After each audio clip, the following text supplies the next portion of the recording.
روزے کے دوران ناجائز امور سے اجتناب نہ کرنا۔ چنانچہ روزے کا اصل مقصد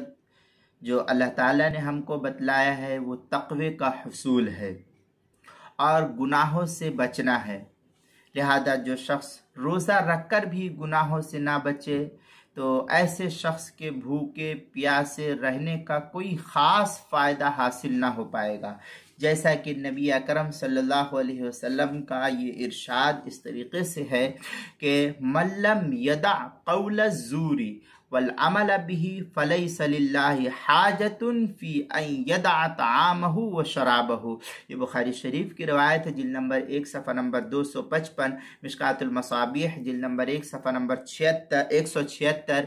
یعنی جو شخص روزے میں جھوٹی بات اور ناجائز کلام کرنا اور اس پر عمل کرنا نہ چھوڑے تو اللہ تعالیٰ کو اس شخص کے کھانے پینے کو چھوڑنے کی کوئی ضرورت نہیں ہے، یہ فرماتا ہے۔ اس لیے ہمیں ضروری ہے کہ ہر روزے دار کو روزہ رکھ کر گناہ سے بچنے کی ہر ممکن کوشش کرنی چاہیے،